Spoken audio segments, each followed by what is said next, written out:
देख लें, मुसलमान हिंदुस्तान में पहचाना जाता है अजमेर शरीफ से। अजमेर शरीफ से इसकी पहचान होती है कि ख्वाजा साहब की दरगाह पर चादर चढ़ाई जा रही है, प्राइम मिनिस्टर की तरफ से और राष्ट्रपति की तरफ से चादर चढ़ाई जा रही है, और मुसलमान बेचारा बड़ा खुश होता है हमारी मजार पे प्राइम मिनिस्टर की तरफ से चादर आ रही है।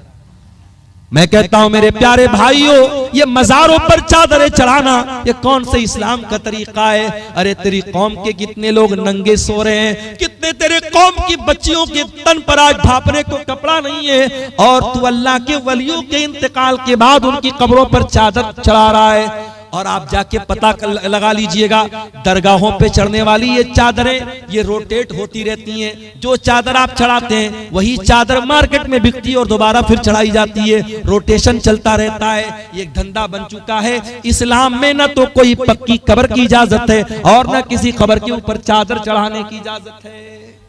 इस्लाम कब्र परस्ती का मजहब नहीं है। हमारे प्यारे नबी ने अपने इंतकाल के पहले अपनी उम्मत को खबरदार किया था, लानल्लाहुल यहूद वन नसारा इत्तखज़ू कुबूर अंबियाइहिम मसाजिद। अल्लाह की लानत हो यहूदियों के ऊपर और ईसाइयों के ऊपर, उन्होंने अपने नबियों की कब्रों को सजदा करने की जगह बना लिया। कब्रों को सजदागाह बना लेना ये लानती लोगों का तरीका है, ये यहूद और नसारा का तरीका है। मेरे प्यारे साहब, आज मुसलमान कब्र परस्ती से पहचाना जाता है। आज मुसलमानों के बच्चों के हाथ में और गले में तावीज, ये पहचान है कि वो मुसलमान का बेटा है। अरे तेरे नबी ने तो कभी तावीज नहीं पहना। तेरे नबी ने हसन और हुसैन को दुआएं पढ़ के दम किया, कभी हसन और हुसैन के गले में तावीज न डाला, कभी सहाबा ने अपने बच्चों के गले में तावीज न डाला।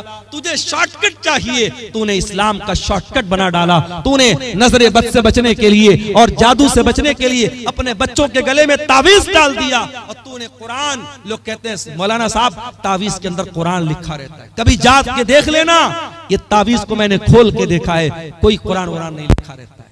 तावीज के अंदर कुरान नहीं, शिरकिया चीजें लिखी रहती हैं। या जिब्रील या मीकाईल या इसराफील, फरिश्तों को पुकारा जाता है, फरिश्तों को अल्लाह के सिवा पुकारा जाता है। और अगर 2 मिनट के लिए मान भी लिया जाए कि तावीज के अंदर कुरान लिखा है, तो कुरान तावीज में आप पहने हुए हैं, उसी हालत में बीवी से मुलाकात कर रहे हैं, उसी हालत में लेटरिन में जा रहे हैं, उसी हालत में बाथरूम में जा रहे हैं। क्या ये कुरान की बेहुरमती नहीं है? क्या ये कुरान का अपमान नहीं है? मेरे प्यारे साथी, हर उस अमल से बचो जो अल्लाह की तौहीद से टकराने वाला। याद रखो मेरे भाइयों, अगर तौहीद गड़बड़ है, अल्लाह के हम कभी कामयाब नहीं हो सकते। इसलिए कि अल्लाह कुरान में कहता है, इन्नहु मन युशरिक बिल्लाहि फक़द हर्रमल्लाह